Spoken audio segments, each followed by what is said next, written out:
1 whole year on YouTube. Hooray for me. YouTube's awesome.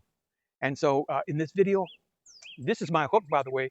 I want to share 3 things that I think if you are a new content creator, thinking about starting your own channel, you have a channel, but you haven't gotten the views or the watch hours so that you can be monetized. Uh, one of these 3, or maybe even all 3, might help you achieve that monetization. So watch, and if you stay to the end, I'll even share what YouTube paid me uh, during this 1 year. So here's my script. Let's start. Where do we start? We start at the beginning. So at 62, I retired, and then at 65, having been a consumer of YouTube, having watched YouTube forever, at 65, I started my own channel. I watched so many channels that I said, you know what, I could do that same thing. I could make a video, although I didn't know nothing about it, but I figured I could figure it out, and that kind of tapped into my creativity, which is something that I like, something that I probably needed, especially in my retirement life. And so it began. And then about the 4th, 5th month, I quickly achieved the 1,000 subscribers that you need to get monetized. Those watch hours, you need 4,000 of those. Those are coming real slow. A lot of people weren't watching all my videos. And so, I struggled in that department.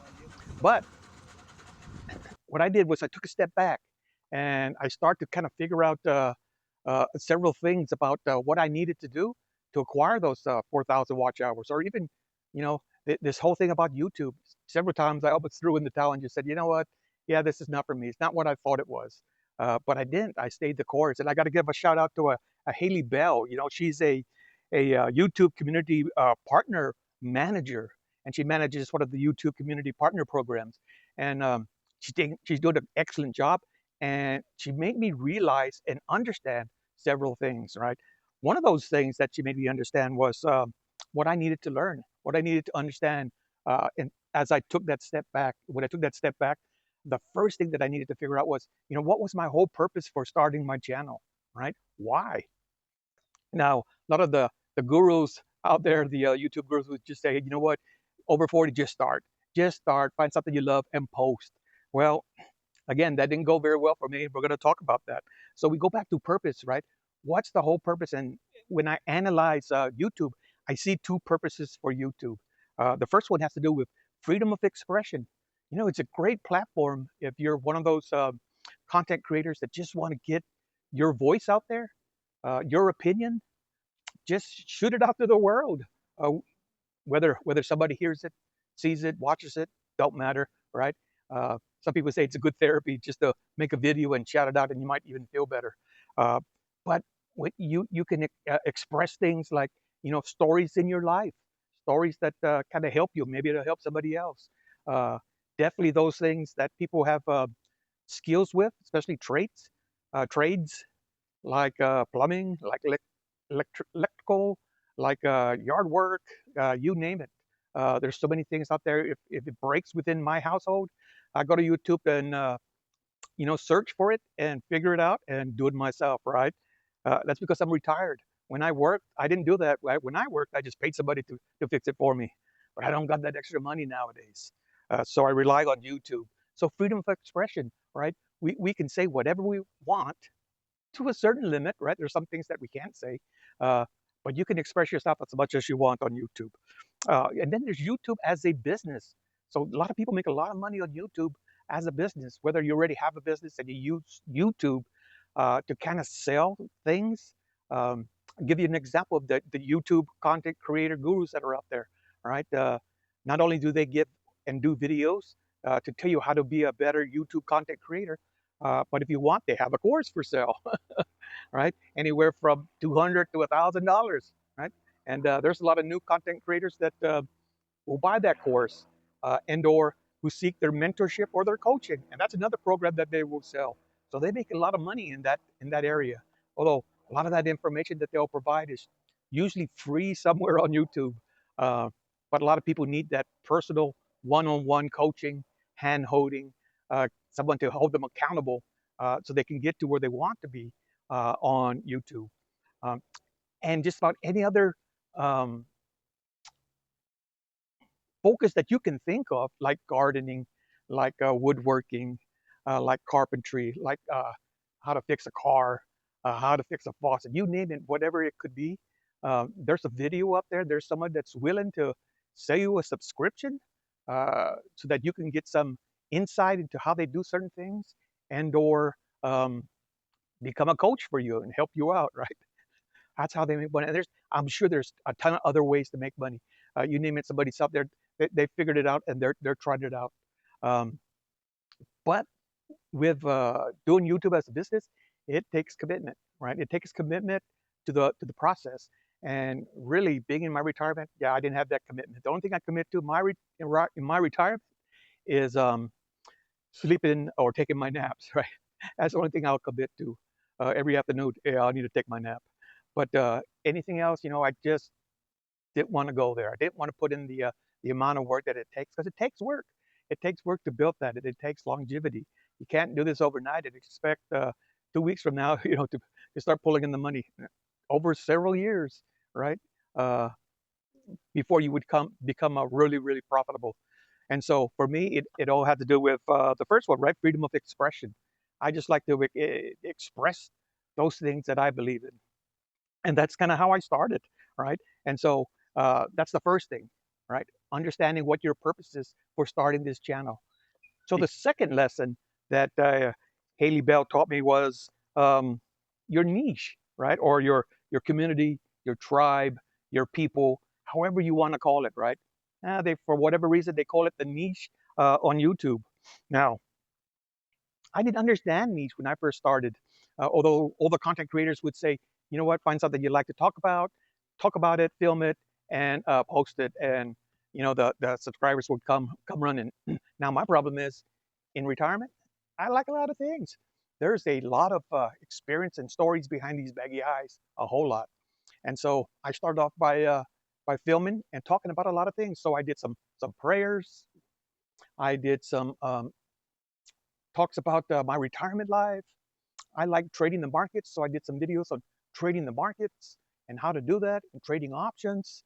I did some videos on how to fix things in your house because I'm retired and you got to fix certain things. And the problem with that, they said, was that my channel was too broad, right? That my niche was too broad, my channel was too broad, and it's still too broad because I go back to, yeah, I'm not, the whole purpose of my channel is not to become a business, not to make a ton of money. Um, it's more about tapping into my creativity and expressing myself. And that's what I figured that I was going to focus on and still focus on. And even if I haven't achieved uh, tons of money at the end of 1 year, I made enough to where I can buy some bait to go fishing. And that's all that matters. And so those are two things that I think are so important to new content creators, right? Understanding what your purpose is and then finding the right niche for that purpose. If you're trying to run a business, then niche down, one focus, right? And create content based on that one focus. Now, if you're like me and you just want to make videos about your life, a lot of people will Vogue, right? Vlog, and just film their daily whatever they do. And I guess that's okay if some people want to watch that. Then again, my wife will watch hours and hours of somebody popping pimples on someone's face. So hey, I I can't judge because you never know what people want to watch. Um, so let's talk about the third thing, right? So the third thing that I think you want to understand, and to talk about this, we need to drill down into my YouTube, look at my analytics. So let's jump on the computer and we'll go look at that. All right, so let's talk about that third lesson learned. Many new YouTubers, yeah, they struggle to make it past that first year. A lot of times it's due to burnout. A lot of effort, a lot of work. It's not that easy. A lack of growth. A lot of new YouTubers, they'll start posting and they won't get very many views. They won't get any subscribers. They don't get any watch hours. And because you get a lack of that, yeah, there's a tendency to get frustrated. And then there's sometimes you have an unrealistic expectation. I know I kind of sort of had some unrealistic expectations. Yeah, I agree to that. Um, I've seen one survey that basically said that 71% of new YouTubers often think about throwing in the towel and quitting altogether. I know I did about 2 or 3 times. I keep having to take that step back and analyze, what the hell are you doing? Yep, that's kind of what I ask myself. But also, about 97.5% of those that get monetized, they never make enough money to cross the U.S. poverty line. That might be another reason why so many new YouTubers quit. Right? They get unrealistic expectations. They can quit their day job and be a YouTuber. Then it doesn't work out. They don't make very much money. They can't pay the bills. Time to go back to work. That's just kind of how it happens. All right, so let's take a look at my analytics, right? Because that kind of tells the story. We're gonna go here, analytics. We're gonna go to. I'm just gonna do lifetime because that's basically a year. So what have I done? About 65.5 thousand views, right? Watch time hours 6.8. Subscribers, I got 2,800 plus. And the revenue, yeah, we'll get to that, right? That'll be the last thing we kind of talk about, because something important that I want to say about that. And then when it comes to content, right? So you see those numbers. Then it comes to content, right? All right, content. Okay, there you go. So, published content. So, videos. I've done long form about 94. Live streams. I've done about 86. That really helped me with the watch time hours. And then my shorts, right? 68. I did 68 shorts. So that's about 248 videos altogether. That kind of took me to monetization, right? And that was awesome. So let's take a look. Lastly, at my how much YouTube paid me for the year. Over the last year, here's what YouTube paid me: $87.57, $87.57. Yeah, I didn't get paid it yet because YouTube only pays once you go over $100, but that's okay because I probably wouldn't take it anyway. I think I'll just let it roll until the end of the year, depending on what I make.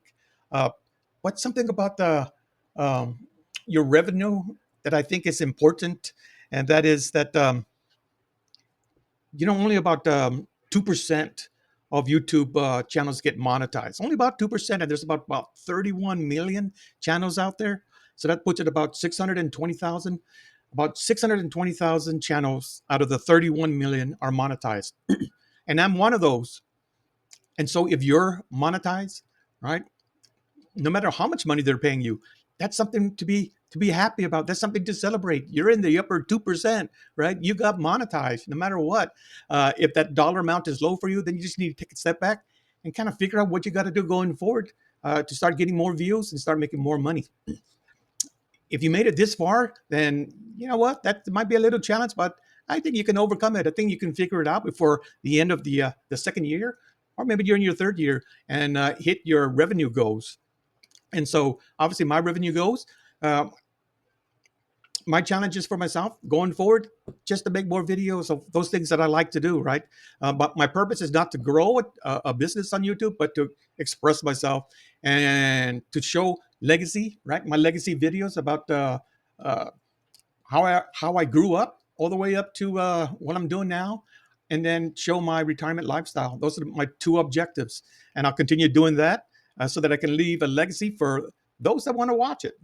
Now, you can help that if you would watch the next video coming up. It's going to be posted right here. Yeah, right here.